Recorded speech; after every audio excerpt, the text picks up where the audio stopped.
Welcome. I'm so glad you came. I'm Salvador Gutierrez, and I'm honored that you have decided to spend the next 45 minutes with me learning how to take your company to the next level. It is my intention to change the way you do business forever. Before we get started, make sure you're either watching this on a laptop or desktop, somewhere you can sit down. I promise you'll get so much more out of this. As what you focus on tends to expand, it is my goal that you should focus on expanding your business, not your notifications. So if you're still watching this on your phone, just copy the link on the top of this page, or bookmark it, then open it on your desktop. Also, if you've already registered, we have sent you an email with the link to this video so you can open it from there. There's a lot of ground to cover. To get the most out of this, make sure you have a pen and paper handy, or some way to take plenty of notes, as you will now get insights on things that you can implement immediately for your company. As is not only my intention to entertain you, but to educate and empower you, please be active in the chat, as I'm going to ask you to type in it from time to time. The more you interact with this webinar, the more insights you will get, and the faster you'll see change in your life. At the end of this video, you will also have the opportunity to schedule a live Q&A where we'll answer questions on applying these principles to your business and explore the best path of building your high-performing teams that you now want. So, with the housekeeping out of the way, let's jump in. I would like to start with a survey. Who here wants to make more money? Type, oh yeah. Who here wants that money made for them by other people? Now, if you're watching this and you have a business partner watching with you, and you see that their hand went up and yours didn't, you should be paying attention.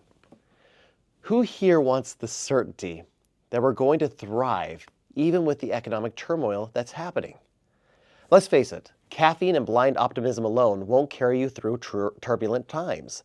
It doesn't matter what industry or economic climate, uncertainty is the only constant.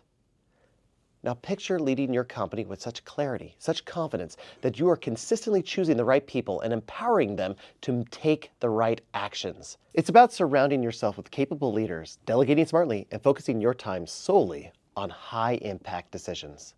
This mastery empowers you to steer through any challenge with ease. It might feel like it's impossible.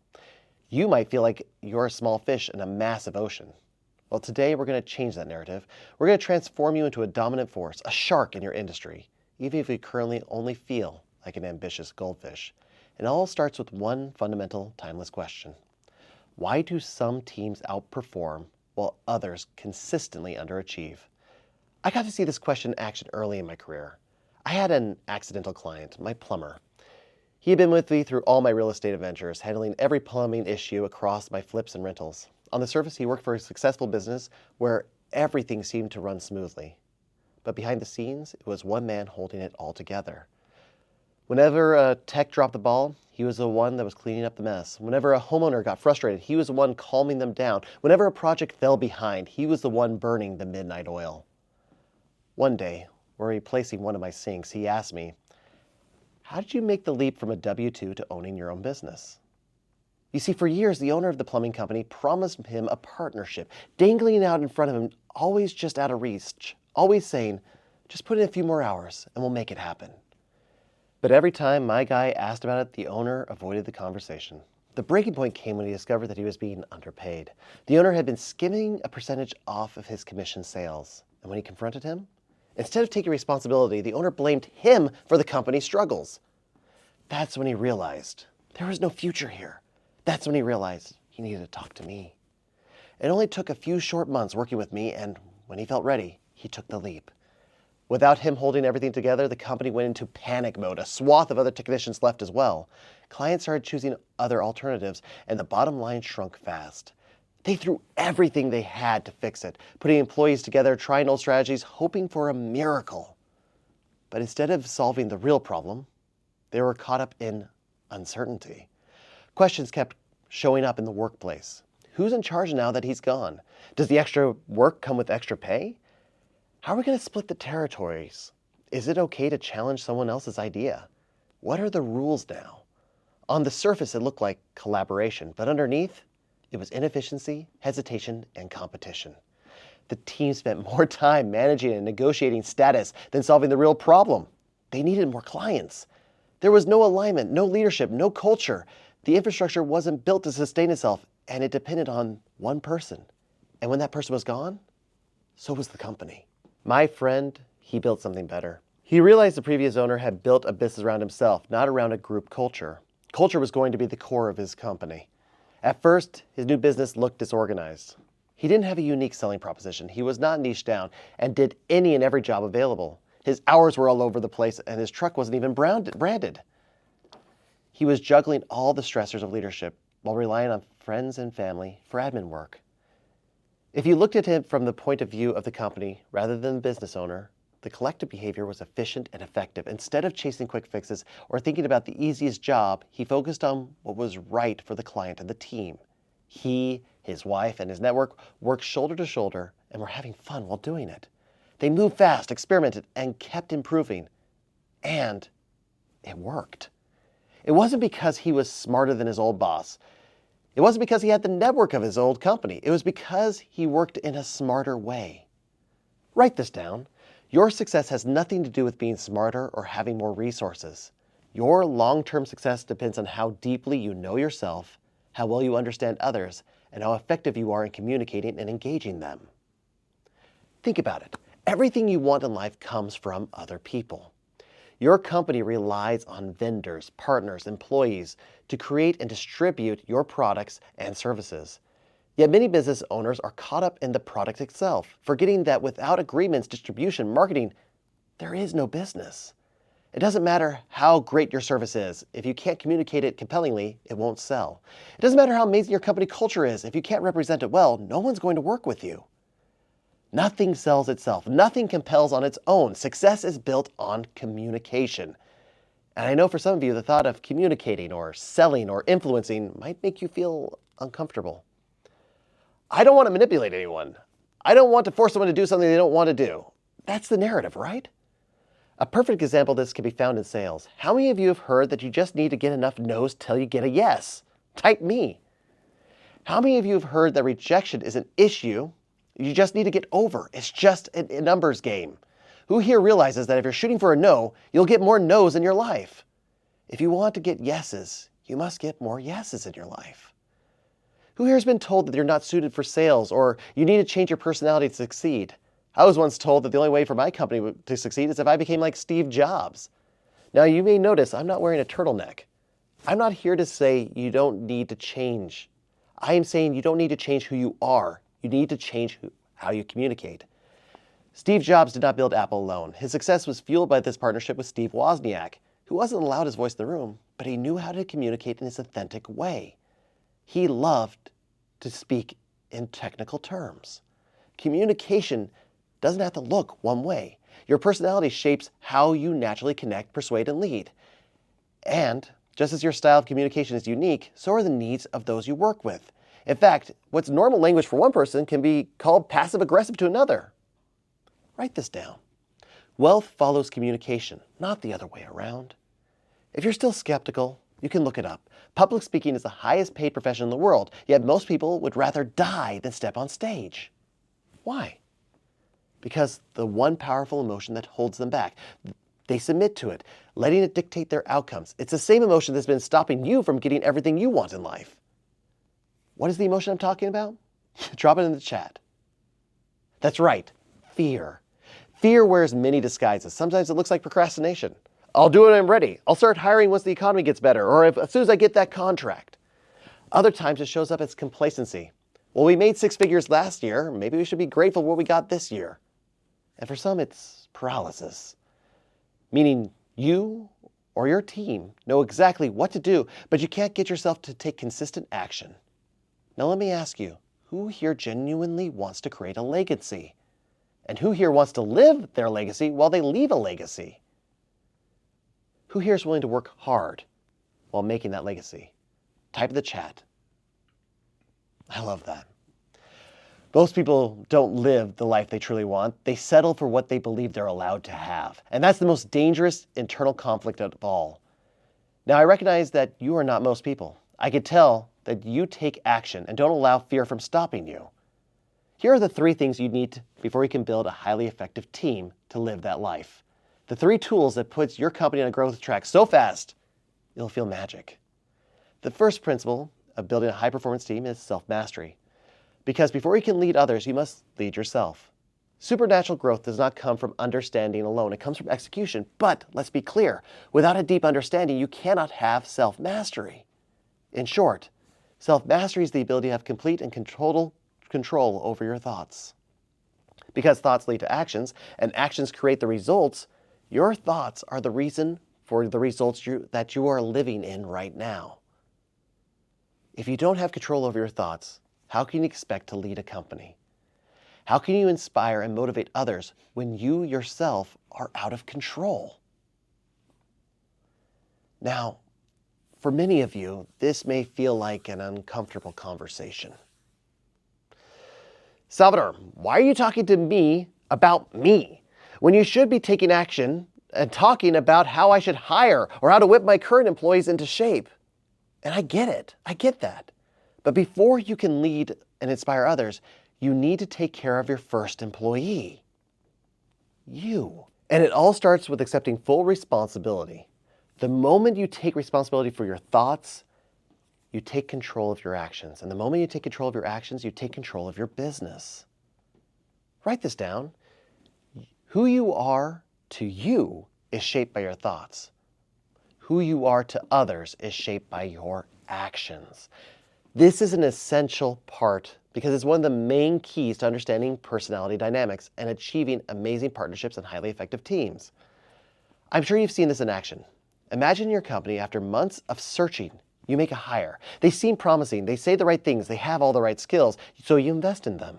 You train them, introduce them to the team, and trust they'll be an amazing asset in the department or project you place them in. And it doesn't matter which client or project they're working with, it starts super optimistic. The first few meetings go well, and everyone is excited about where it's going. After a bit, things start to get a little misaligned. And now the project's slightly off track. A couple meetings in and things get worse. The team is misaligned with themselves. Something isn't clicking. The results aren't there. Misunderstandings and mistakes pile up and tension grows. And no matter how cool the client or project is, no matter how amazing the kickoff or your team is, they're now disengaged. They want to do other things and your client's upset. And you're over budget. Looking at it, eventually due to personality clashes or just cash flow issues, you have to let them go. Now imagine you settle down into the exit interview. You sit down. Their team lead looks your hire in the eye and says, "You are the worst decision I ever made. You've completely unqualified. We should never have hired you. Because of you, we lost the contract. One of our best customers as well. You will never exceed anywhere else. Don't even bother asking for a recommendation. Now get out of here." Do you feel that? There's no one even there. But you can feel the energy sucked out of the room. Imagine if your team lead had every reason to say that. What would that do to the remaining employees that are overhearing this? Would they feel valued and motivated to contribute? Or would they start questioning their own security in the company? Negativity is contagious. A toxic work environment doesn't just hurt one individual, it spreads. It festers, it causes distrust, it kills engagement. It accelerates your turnover. What about the person who's fired? Studies show that people tend to become what they believe others see in them. So if somebody told them they're a failure or a jerk or a lazy all the time, chances are they're going to start living up to that expectation. Not just in your company, but in the next job or the one after that. But I had to fire them. Their poor performance drags down the entire team. Hey, you're right. Researchers from University of South Wales found that one disengaged employee can reduce the overall team performance by 30 to 40%. In fact, Gallup confirmed this by showing that disengaged employees cost companies 34% of their salary in lost productivity last year alone. I want you to see what that looks like for your company. Take your NOI and add 34% to it. What would that do for your life? What would that extra money do to your pocket? So why does this keep happening? Well, it's not my job.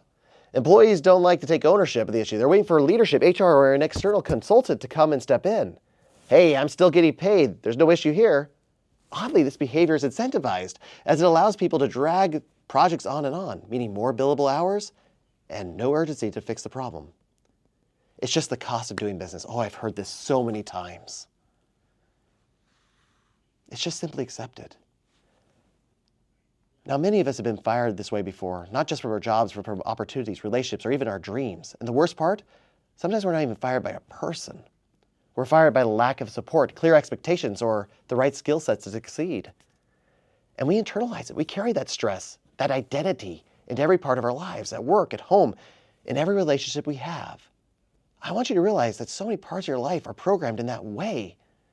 How many realize that you have programs around leadership, selling, responsibility, what you think is possible? And those beliefs, those programs weren't built overnight. And I also want you to know that we have programs that help us as well. A little while ago, I asked all of you, and you agreed, that if you're willing to work hard, for every group that's falling apart, there's another that's resilient no matter the pressure, no matter the stress. That's what a high-performance team is. You can't hire them. They're not to be found. They're built. And the difference is leadership. There are teams that continue producing at high level even when there's a bad apple thrown in the mix, because within those teams there are people of character who shift the energy, diffuse the tension, and keep the group focused on solutions. Now imagine before that disastrous firing, before things spiraled out of control, at the first sign of friction, someone in your team steps in, not with aggression, not with frustration, but with an easy smile. Body language and tone that takes the tension right out of the room. Instead of reacting emotionally, they keep the team engaged. They ask questions. They draw others out. They listen intently, not just waiting to respond, but genuinely hearing what's being said. And when your team is back on track, they turn to your new hire and say, "Let's go for a walk." They spend some time building rapport and then ask two simple but powerful questions. The same questions I've seen make more money for organizations than anything else. First, what do you want? And second, what's the hardest thing about being you? These questions do something profound. They instantly shift the interaction and create a potentially unsafe, unstable environment into one that feels solid and secure. After he intently listens, he says, "Well, if that's what you truly want, here's what we're going to do to help you achieve that. We have all the tools you need, and these are the steps to be successful in this company. The best part? I'll be here to support you every step of the way. I'm so excited to work with you." Who here believes that if you work with an employee in that way, that employee will drastically be different in your company, no matter how they acted in previous careers? Who here thinks that you could use more of this in other aspects of your life? Imagine the turning point it will be for them and for your company. It's not about talent, it's not about intelligence, it's about self-mastery. Because before you can lead others and inspire action and create alignment, you need one critical skill: the ability to communicate, both internally and externally. In my 2-day intensive, when you invite me, and I hope you do invite me, I'll come to your workplace live and we'll go deep into this and the following principles and show you the practical application of this. I will show you how to get you and your team so used to it that it'll come out naturally. The second principle for building highly effective teams is understanding and aligning your team.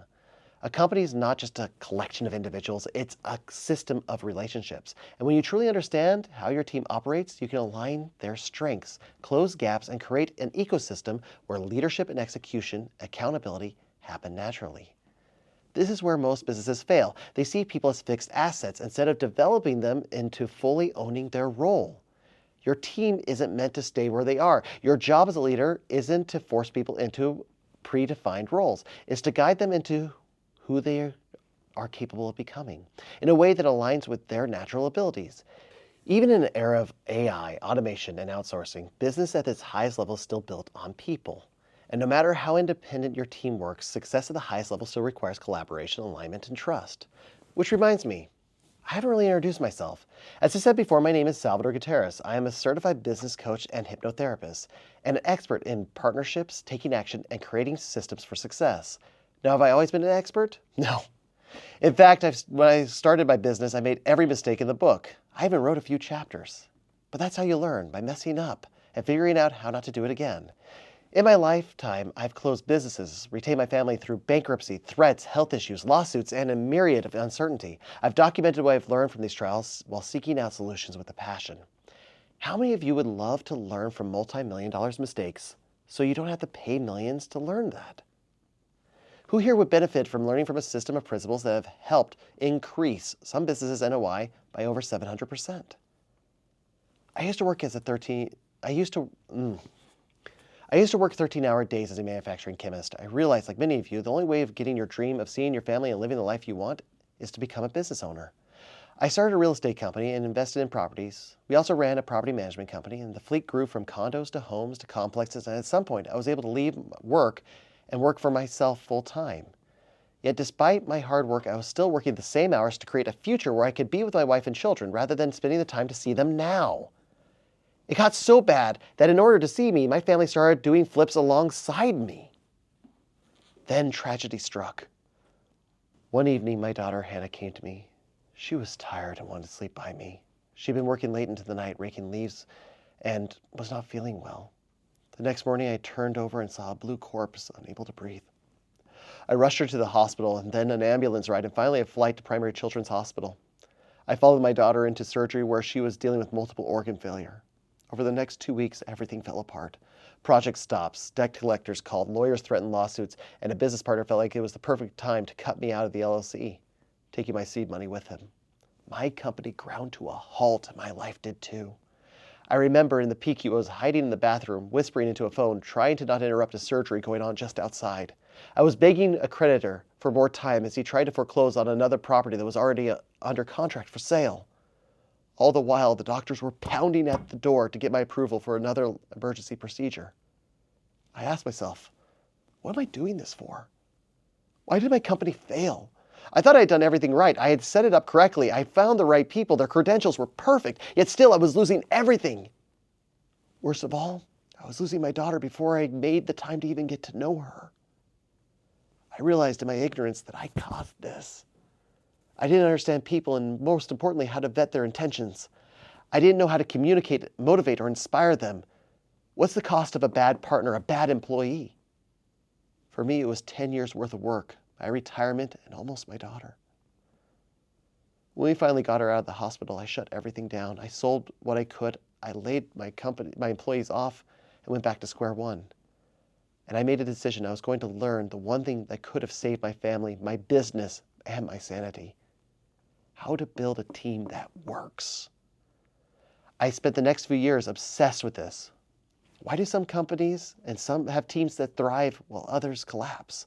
Why do some leaders create high performance while others create chaos? Why do some businesses scale effortlessly while others stay stuck in survival mode?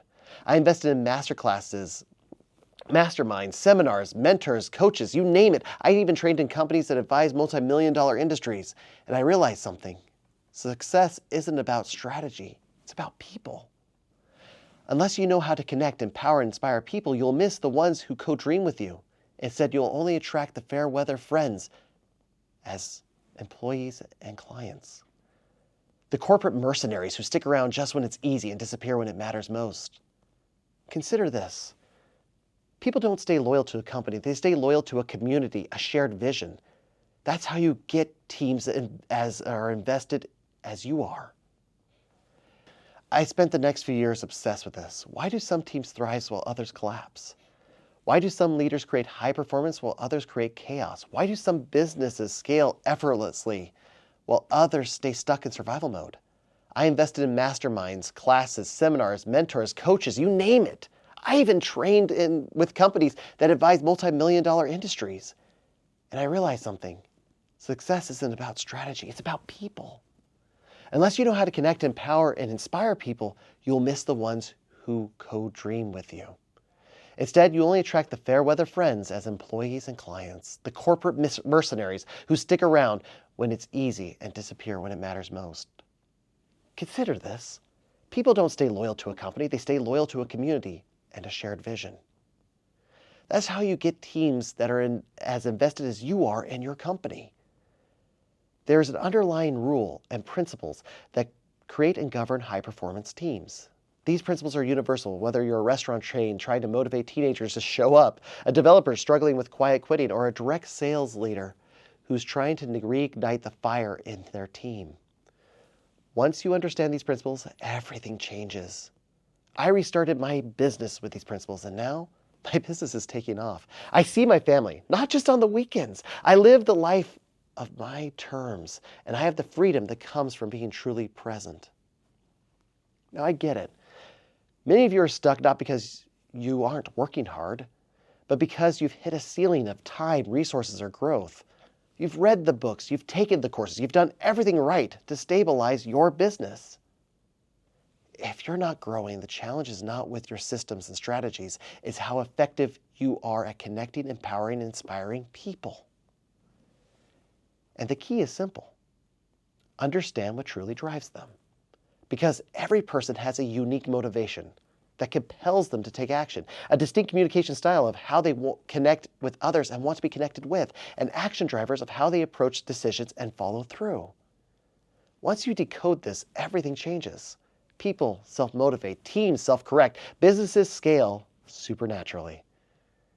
There are all sorts of systems designed to figure out personalities and their mix and how they work in your organization. There's lots of places happy to do tests and surveys for your people and tell you, hey, this person will do great in finance, that person will excel in sales. The challenge is businesses aren't built like puzzles. You can't just shuffle people around and expect magic.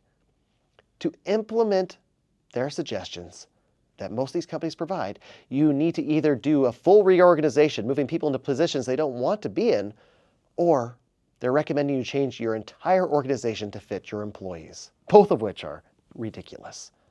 You can't scale if your company changes for every new hire. It's like moving walls in a house every time someone moves in or out. Instead of forcing your organization to fit the employees, we reverse engineer your process so that your employees fit the framework of your organization's vision. Here's how it works. First, you must be able to identify who they are and how they naturally act. We've partnered with 2 industry-leading companies that specialize in personality analysis and behavioral insights. They provide the data. But data alone won't create high-performing teams. That's where we go beyond. We don't just interpret results, we engineer transformation. I love showing you not only the science behind how this works, but how to seamlessly integrate it into your systems to create a culture of leadership that scales effortlessly. Because high-performing teams aren't found, they're built. When you apply these insights correctly, it doesn't matter what happens. You don't just get compliance, you get ownership.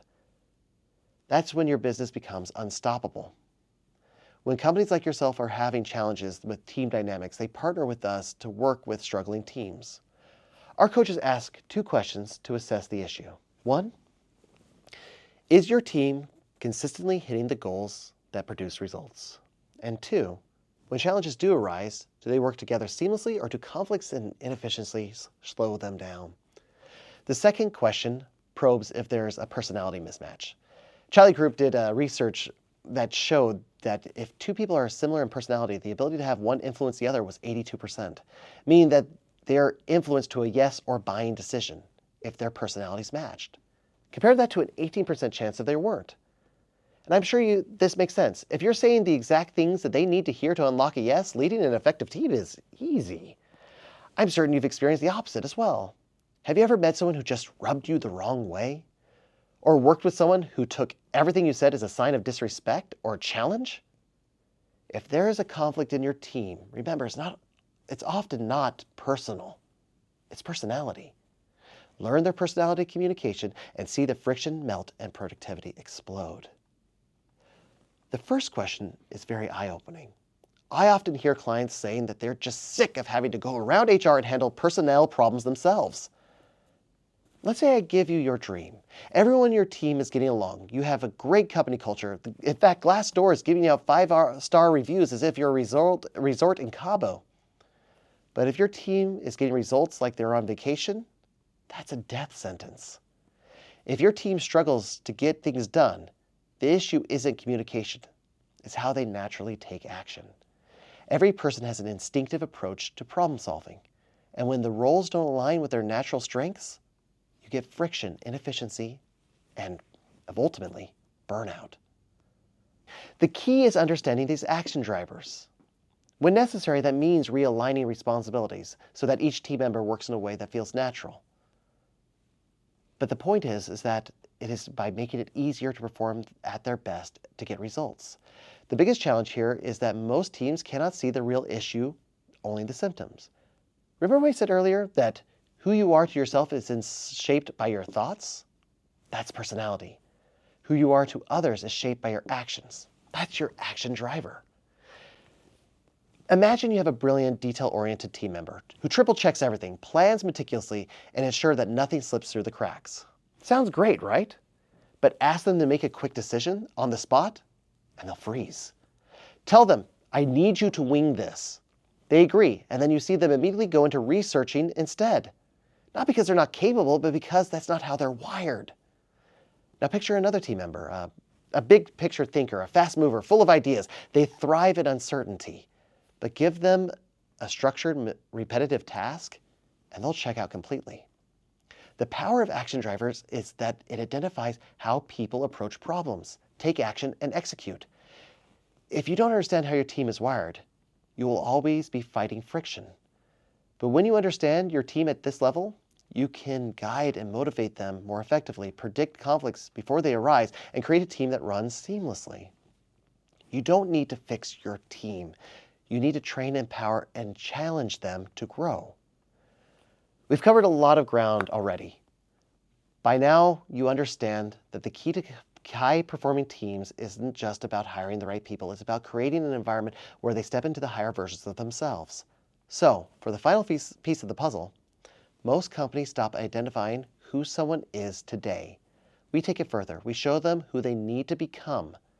Because success isn't about skill or strategy. It's about growth. Think about your own journey. At some point, you weren't the leader you were today. You had to grow into that role. And the moment you committed to that growth, everything changed. Your team is no different. This is where leadership systems fail. They either expect employees to already be at the level that they need to be, or they try to force people into roles they don't really fit in, or they avoid the conversation altogether, hoping things just work out. None of these create high-performance teams. That's why we created a method I like to call the chair. A simple yet powerful way to reverse engineer success in every role. Instead of changing people or changing your company, you create the chair, a clear framework that outlines the character traits that are needed to excel in the role.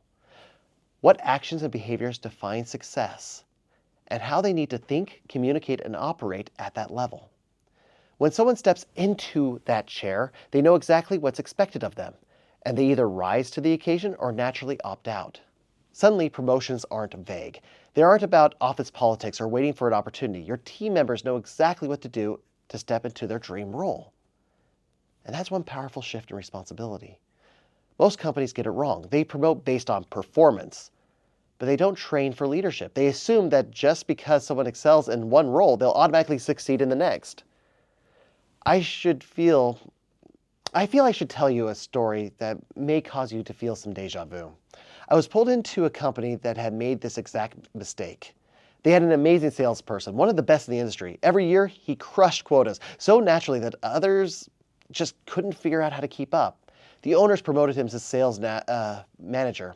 To build the team, they scalped 3 sales reps from a wholesaler company. And suddenly, the team was struggling. Sales were plummeting, and his confidence dropped. For the first time in years, he wasn't winning. He had been the company's secret weapon, closing deal after deal, hitting record-breaking sales. Then suddenly, everything changed. He wasn't closing anymore. He wasn't winning. Instead, his entire livelihood depended on others. And his team, they weren't just underperforming, they were failing. Now, instead of being the company's greatest asset, he was their biggest liability. He was lost, frustrated, overwhelmed, feeling completely powerless over his own success. And the worst part? He was one conversation away from being fired. The company kept tweaking the system, scripts, lead intake, offer prices, but nothing worked. See, the problem wasn't the system. It was a role without a chair. What makes someone a great salesperson does not make them a great manager. Instead of closing deals, our struggling manager was suddenly expected to coach and motivate underperforming reps, handle team conflict while balancing morale, and think strategically, not just tactically, and communicate that strategy in a way that inspires cooperation. He was also now in charge of enforcing a culture that was never clearly defined in the first place. Without these skills, the entire team was burning out. The company called me as a last-ditch effort to save the situation. And that is where I learned the worst part. After interviewing the manager, I discovered that he'd never even wanted that promotion in the first place. He loved selling. He thrived in it.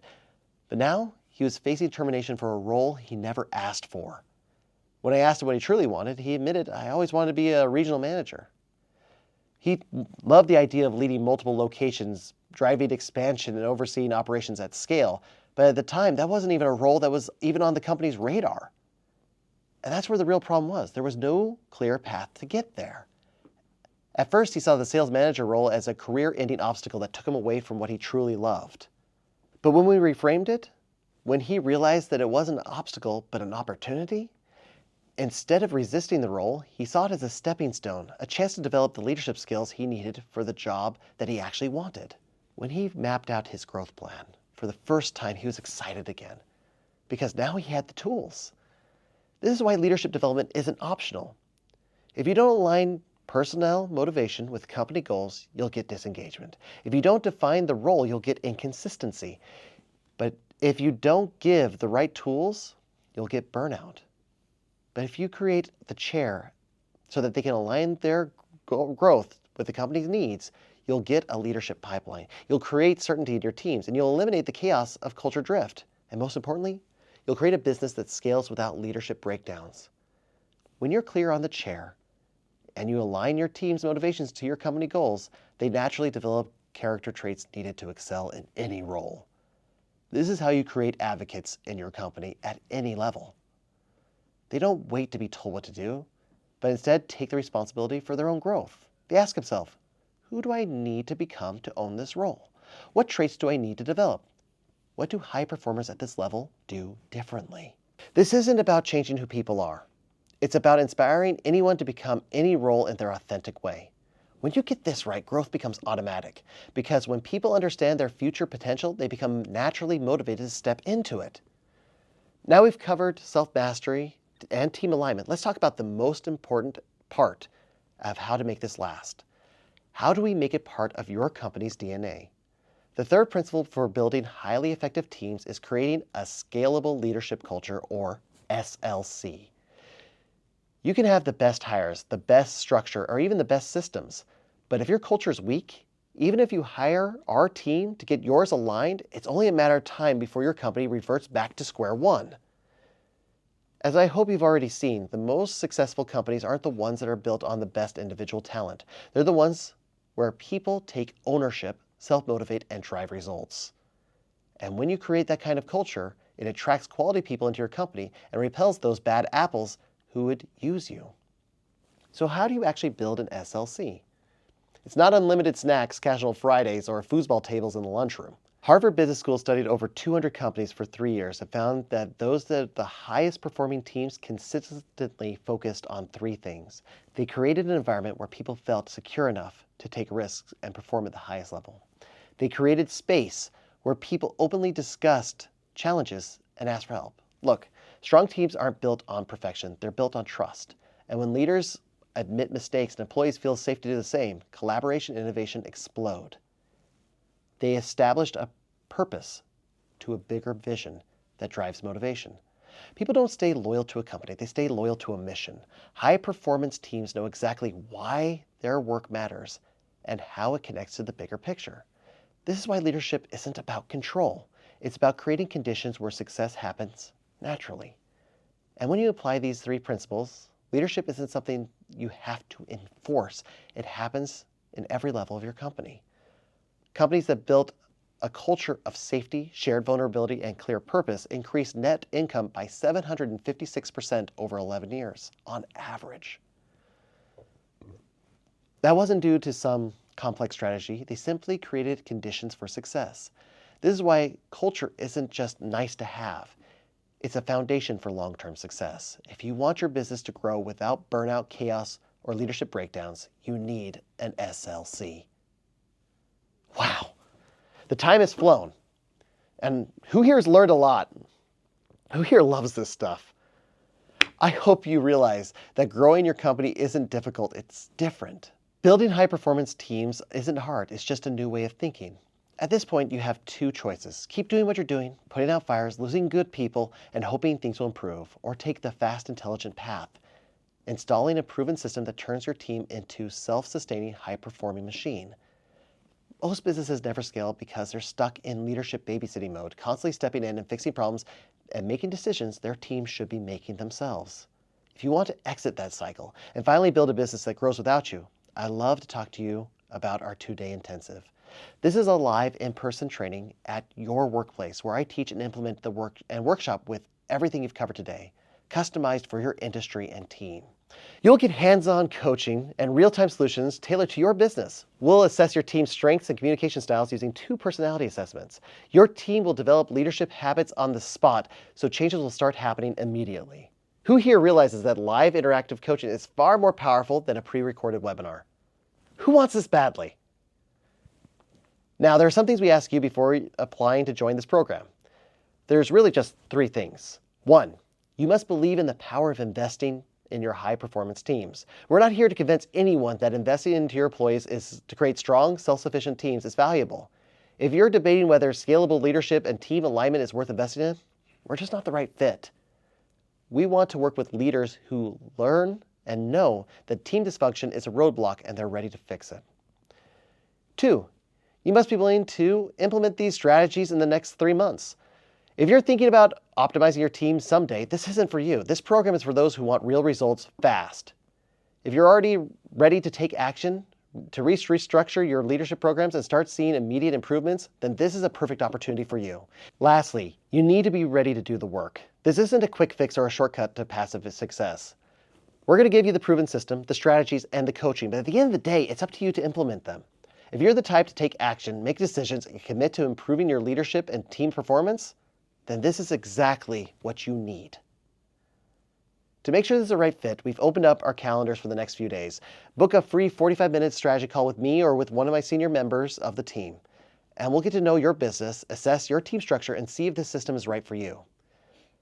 This is a no-pressure, high-value call, but spaces are filling fast. So if you're serious about making a shift, and I would like you to book your session now, I am so looking forward to speaking with you.